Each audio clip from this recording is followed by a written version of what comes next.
Hello friends. स्वागत है आपका हमारे YouTube चैनल आर के हिंदी कहानियों में। आज की कहानी है लक्ष्मण रेखा। माँ, तुम ये सब क्यों सहती हो? बाहर हमें जलील होना पड़ता है, आशीष बोला। मेहमानों की भीड़ से घर खचाखच भर गया था। एक तो शहर के प्रसिद्ध डॉक्टर, उस पर आखिरी बेटे का ब्याह, दोनों तरफ के मेहमानों की भीड़ लगी हुई थी। इतना बड़ा घर होते हुए भी वो मेहमानों को अपने में समा नहीं पा रहा था। कुछ रिश्ते दूर के होते हुए भी, या कुछ लोग बिना रिश्ते के भी बहुत पास के अपने से लगने लगते हैं, और कुछ नजदीकी रिश्ते के लोग भी पराए बेगाने से लगते हैं। सच ही तो है, रिश्तों में क्या धरा है। महत्व तो इस बात का है कि अपने व्यक्तित्व द्वारा कौन किस को कितना आकृष्ट करता है। तभी तो डॉक्टर राजीव के लिए शुभ्धा उनकी कितनी अपनी बन गई थी। क्या लगती है शुभ्धा उनकी? कुछ भी तो नहीं। आकर्षक व्यक्तित्व के धनी डॉक्टर राजीव सहज ही मिलने वालों को अपनी ओर आकर्षित कर लेते हैं। उनकी आंखों में न जाने ऐसा कौन सा चुंबकीय आकर्षण है जो देखने वालों की नजरों को बांध सा देता है। अपने समय के लेडी किलर रहे हैं डॉक्टर राजीव। बेहद खुश मिजाज, जो भी युवती उन्हें देखती वो उन जैसा ही पति पाने की लालसा करने लगती। डॉक्टर राजीव दूल्हा बन जब ब्याहने गए थे तब सभी लोग दुल्हन से ईर्ष्या कर उठे थे। क्या मिला है उन्हें ऐसा सजीला गुलाब सा दूल्हा? गुलाब अपने साथ कांटे भी लिए हुए है। ये कुछ सालों बाद पता चला था। अपनी सुगंध बिखेरता गुलाब अनायास कितने ही भौरों को भी आमंत्रित कर बैठता है। शुभ्धा भी डॉक्टर राजीव के व्यक्तित्व से प्रभावित होकर उनकी तरफ खींची चली आई थी। बौद्धिक स्तर पर आरंभ हुई उनकी मित्रता दिन प्रतिदिन घनिष्ठ होती गई थी, और फिर धीरे धीरे दोनों एक दूसरे के लिए अपरिहार्य बन गए थे। मिसेस राजीव पति के बौद्धिक स्तर पर कहीं भी तो नहीं टिकती थी। बहुत सीधे सरल स्वभाव की उषा बौद्धिक स्तर पर पति को ना पकड़ पाती। यूं उनका गठा बदन, उम्र को झुठलाता गौरव वर्ण, उज्जवल ललाट पर सिंदूरी गोल बड़ी बिंदी की दीप्ति ने बढ़ती अवस्था की पदचाप को भी अनसुना कर दिया था। गहरी काली आंखें, सीधे पल्ले की साड़ी और गहरे काले केश, वो तो भारतीयता की प्रतिमूर्ति लगती थी। बहुत पढ़ी लिखी न होने पर भी आगंतुक सहज ही बातचीत से उनकी शिक्षा का परिचय नहीं पा सकता था। समझदार, सुघड़, सलीकेदार और आदर्श गृहिणी, आदर्श पत्नी व आदर्श माँ की वो सचमुच साकार मूर्ति थी। उनसे मिलते ही दिल में उनके प्रति अनायास ही आकर्षण, अपनत्व जाग उठता। आश्चर्य होता था ये देखकर कि किस आकर्षण से डॉक्टर राजीव शुभ्धा की तरफ झुके। मांसल थुलथुला शरीर, उम्र को जबरन पीछे ढकेलता सौंदर्य, रंगे कटे केश, नुची भौहें, निरंतर सौंदर्य प्रसाधनों का अभ्यस्त चेहरा, असंयम की स्याही से स्याह बना चेहरा, सच्चरित्र संयमी मिसेस राजीव के चेहरे के सम्मुख कहीं भी तो नहीं टिकता था। एक ही उम्र के माइलस्टोन को थामे खड़ी दोनों महिलाओं के चेहरों में बड़ा अंतर था। कहते हैं ना, सौंदर्य तो देखने वाले की आंखों में होता है। प्रेमिका को अक्सर ही गिफ्ट में दिए गए महंगे महंगे आइटम्स ने भी प्रतिरोध में मिसेस राजीव की जबान नहीं खुलवाई। प्रेमी ने प्रेमिका के भविष्य की पूरी व्यवस्था कर दी थी। प्रेमिका के समर्पण के बदले में प्रेमी ने करोड़ों रुपए की कीमत का एक घर बनवाकर उसे भेंट किया था। शाहजहां की मलिका तो मरने के बाद ही ताजमहल पा सकी थी, पर शुभ्धा तो उससे आगे रही। प्रेमी ने प्रेमिका को उसके जीते जी ही ताजमहल भेंट कर दिया था। शहर भर में इसकी चर्चा हुई थी, लेकिन डॉक्टर राजीव के सधे कुशल हाथों ने मर्ज को पकड़ने में कभी भूल नहीं की थी। उस पर निर्धनों का मुफ्त इलाज उन्हें प्रतिष्ठा के सिंहासन से कभी नीचे नहीं खींच सका था। जिंदगी को जीती हुई भी जिंदगी से निर्लिप्त थी मिसेस राजीव, जरूरत से भी कम बोलने वाली। बारात रवाना हो चुकी थी। यूं तो बारात में औरतें भी गई थी, पर वहां भी शुभ्धा की उपस्थिति स्वाभाविक ही नहीं, अनिवार्य भी थी। मिसेस राजीव ने घर अकेला नहीं छोड़ना चाहिए कहकर खुद ही शुभ्धा का मार्ग प्रशस्त कर दिया था। माँ मिसेस राजीव की दूर की बहन लगती हैं। बड़े आग्रह से पत्र लिख उन्होंने हमें विवाह में शामिल होने का निमंत्रण भेजा था। सालों से बिछड़ी बहन इस बहाने उनसे मिलने को उत्सुक हो उठी थी। बारात के साथ ना जाकर मिसेस राजीव ने उस स्थिति की पुनरावृत्ति से बचना चाहा था जिसमें पढ़कर उन्हें उस दिन अपनी नियति का परिचय प्राप्त हो गया था। डॉक्टर राजीव काफी दिनों से अस्वस्थ चल रहे थे। डॉक्टरों के अनुसार उनका एक छोटा सा ऑपरेशन करना जरूरी था। ऑपरेशन का नाम सुनते ही लोगों का दिल दहल उठता है। परिणाम स्वरूप ससुराल से भी रिश्तेदार उन्हें देखने आए थे। अस्पताल में शुभदा की उपस्थिति, उस पर उसे बीमार की तीमारदारी करती देख ताई जी के तो तन बदन में आग लग गई थी। वो चाह कर भी खुद को रोक नहीं सकी थी। कौन होती हो तुम राजीव को दवा पिलाने वाली? पता नहीं क्या क्या करके दिन ब दिन इसे दीवाना बनाती जा रही है। इसकी बीवी अभी मरी नहीं है। ताई जी के कर्कश स्वर ने सहसा ही सबका ध्यान आकर्षित कर लिया था। अपराधिनी सी सिर झुकाए शुभदा प्रेमी के आश्वासन की प्रतीक्षा में 2 पल खड़ी रह सूटकेस उठाकर चलने लगी थी कि प्रेमी के आंसुओं ने उसका मार्ग अवरुद्ध कर दिया था।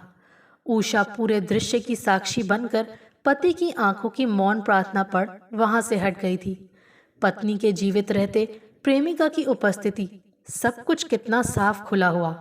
कैसी नारी है प्रेमिका, दूसरी नारी का घर उजाड़ने को उद्यत, कैसे सब सहती है पत्नी।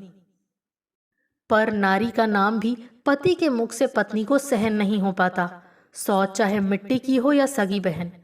कौन पत्नी सह सकी है? पिता का आचरण बेटों को अनजान ही राह दिखा गया था। मंझले बेटे के कदम भी बहकने लगे थे। न जाने किस लड़की के चक्कर में फंस गया था कि चतुर शुभदा ने बिगड़ी बात को बना लिया। न जाने किन जासूसों के बूते उसने अपने प्रेमी के सम्मान को डूबने से बचा लिया। लड़के की प्रेमिका को दूसरे शहर पैक करा के बेटे के पैरों में विवाह की बेड़ियां पहना दी। सभी ने कल्पना की थी कि बाप बेटे के बीच एक जबरदस्त हंगामा होने की, पर पता नहीं कैसा प्रभुत्व था पिता का कि बेटे विवाह के लिए चुपचाप तैयार हो गया। ईर्ष्या और तनावों की जिंदगी में क्यों घुट रही हो? माँ ने उषा को कुरेदा था। एकदम चुप रहने वाली मिसेस राजीव उस दिन परत दर परत प्यास की तरह खुलती चली गई थी। माँ भी बारात के साथ नहीं गई थी। घर में 2 नौकरों और उन दोनों के अलावा और कोई नहीं था। इतने लंबे अंतराल में इतना कुछ घटित हो गया। माँ को कुछ लिखा भी नहीं। मातृविहीन सौतेली माँ के अनुशासन में बंधी उषा पति गृह में भी बंदी बनकर ही रह गई थी। माँ ने उषा की दुखती रग पर हाथ धर दिया था। वर्षों से मन ही मन घुटती मिसेस राजीव ने माँ का स्नेहपूर्ण स्पर्श पाकर मन में दबी आग को उगल दिया था। मैंने ये सब कैसे सहा, कैसे बताऊं? पति पत्नी को मारता है तो शारीरिक चोट ही देता है, जिसे कुछ समय बाद पत्नी भूल भी जाती है, पर मन की चोट तो सदैव हरी रहती है। ये घाव नासूर बनते जाते हैं जो कभी नहीं भरते। पत्नी सुलभ अधिकारों को पाने के लिए विद्रोह तो मैंने करना चाहा था, पर निर्ममता से दुत्कार दी गई थी। जब सभी राहें बंद हों तो कोई क्या कर सकता है? ऊपर से बहुत शांत दिखती हूं ना, ज्वालामुखी भी तो ऊपर से शांत ही दिखता है, लेकिन अपने अंदर वो जाने क्या क्या भरे रहता है। कलह से कुछ बनता नहीं। डरती हूँ कि कहीं पति को ही न खो बैठूं। आज वो उसे ब्याह कर मेरी छाती पर ला बिठाएं या खुद ही उसके पास जाकर रहने लगें, तो उस स्थिति में मैं क्या कर लूँगी? अब तो उस स्थिति में पहुँच गई हूँ जहाँ मुझे कुछ भी खटकता नहीं। प्रतिदिन बस यही मनाया करती हूँ कि मुझे सब कुछ सहने की अपार शक्ति मिले। कुदरत ने जिंदगी में सब कुछ दिया है, ये कांटा भी सही। नारी को जिंदगी में क्या चाहिए? एक घर, पति और बच्चे। मुझे भी यही सब कुछ मिला है। समय तो उसका खराब है जिसे कुदरत कुछ देती हुई कंजूसी कर गई। ना अपना घर, ना पति और ना ही बच्चे, सिर्फ एक अदद प्रेमी।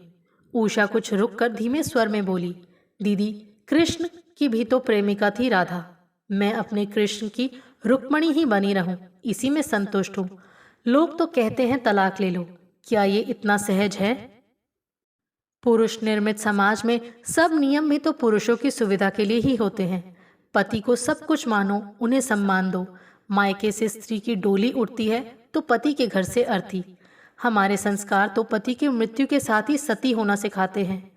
गिरते हुए घर को हथौड़े की चोट से गिराकर उस घर के लोगों को बेघर नहीं कर दिया जाता, बल्कि मरम्मत से उस घर को मजबूत बना उसमें रहने वालों को भटकने से बचा लिया जाता है।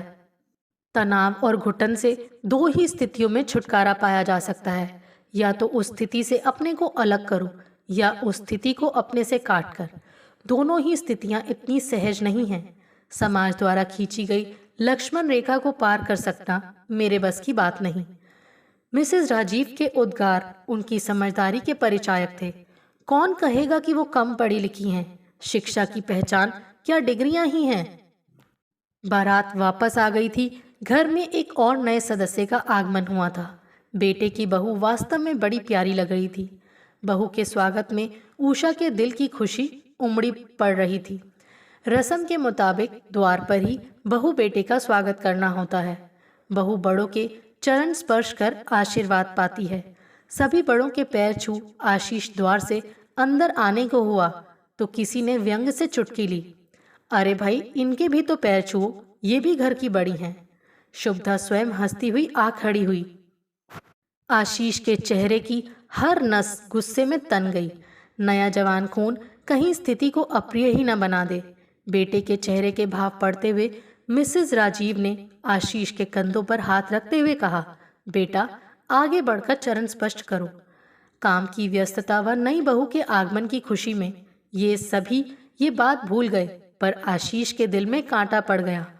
माँ की रातों की नींद छीनने वाली इस नारी के प्रति उसके दिल में जरा भी स्थान नहीं था। शाम को घर में पार्टी थी। रंग बिरंगी रोशनियों से, फूल वाले पौधों और फलदार व सजावटी पेड़ों से आच्छादित लॉन और भी आकर्षक लग रहा था। शुभदा डॉक्टर राजीव के साथ छाया सी लगी हर काम में सहयोग दे रही थी।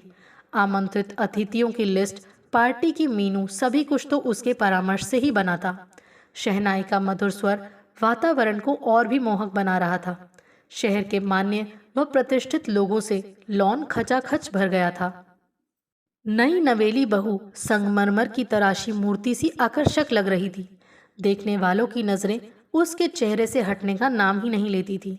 एक स्वर में दूल्हा दुल्हन व पार्टी की प्रशंसा की जा रही थी। साथ ही दबे स्वरों में हर व्यक्ति शुभदा का भी जिक्र छेड़ बैठता। यही है ना शुभदा, नीली शिफॉन की साड़ी में? डॉक्टर राजीव की बगल में खड़ी हुई शुभदा को देखते ही किसी ने पूछा। डॉक्टर राजीव ने क्या देखा इनमें? मिसेस राजीव को देखो ना, इस उम्र में भी कितनी प्यारी लगती हैं। तुमने सुना नहीं, दिल लगा गधी से तो परी क्या चीज। शुभदा ने शादी नहीं की। शादी की होती तो अपने पति की बगल में खड़ी होती। डॉक्टर राजीव के पास क्या कर रही होती? किसी ने चुटकी ली। मजे हैं डॉक्टर साहब के, घर में पत्नी का और बाहर प्रेमिका का सुख। घर के लोग चर्चा का विषय बने अच्छा नहीं लगता। ऐसे ही एक दिन आशीष घर आकर माँ पर बड़ा बिगड़ा था। पिता के कारण ही उस दिन मित्रों के द्वारा उसका उपहास किया था। माँ, तुम तो घर में बैठी रहती हो, बाहर हमें जलील होना पड़ता है। तुम ये सब क्यों सहती हो? क्यों नहीं बगावत कर देती? सब कुछ जानते हुए भी लोग पूछते हैं, शुभदा तुम्हारी बुआ है। मन तो करता है सबका मुंह नोच लूं। अपने पैरों पर खड़ा हो जाऊं तो मैं तुम्हें अपने साथ ले जाऊंगा। तुम यहाँ नहीं रहोगी। माँ निशब्द बैठी मन की पीड़ा, अपनी बेबसी को आंखों की राह बहे जाने दे रही थी। बच्चे दुख पाते हैं तो माँ पर उबल पड़ते हैं। वो किस पर उबले? नियति तो उसकी जिंदगी में पग पग पर मुंह चिढ़ा रही थी। बेटी साधना डिलीवरी के लिए आई हुई थी। उसके पति ने लेने आने को लिखा तो उसने घर में शुभदा की उपस्थिति को देख कुछ रुक कर आने को लिख दिया। ससुराल में मायका चर्चा का विषय बने, ये कोई लड़की नहीं चाहती। उस स्थिति से बचने का वो हर प्रयत्न कर रही थी, पर इतनी लंबी अवधि के विरह से तपता पति अपनी पत्नी को विदा कराने आ ही पहुंचा। शुभदा का स्थान घर में क्या है, ये उससे भी छिपा ना रह सका। स्थिति को भांपकर चतुर विवेक ने विदा होते समय सास और ससुर के साथ साथ शुभदा के भी चरण स्पर्श कर लिए। पत्नी गुस्से से तमतमाती हुई कार में जा बैठी और जब विवेक आया तो एकदम गोली दागती हुई बोली, तुमने उसके पैर क्यों छुए? पति ने हंसते हुए चुटकी ली, अरे वो भी तो मेरी सास है। साधना रास्ते भर गुमसुम रही।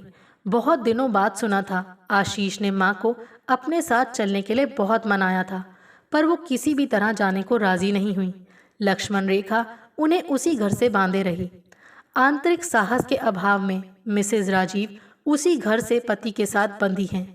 रात भर छटपटाती हैं, कुढ़ती हैं, फिर भी प्रेमिका को सह रही हैं, सुबह शाम की 2 रोटियों और रात के आश्रय के लिए।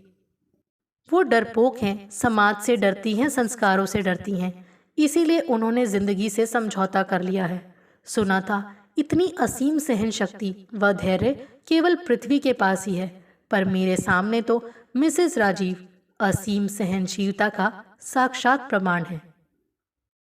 आपको हमारी ये कहानी कैसी लगी, प्लीज़ कमेंट करके ज़रूर बताइए। अगर आप इस चैनल पर नए हैं तो इसे सब्सक्राइब करें और शेयर करें। Thank you.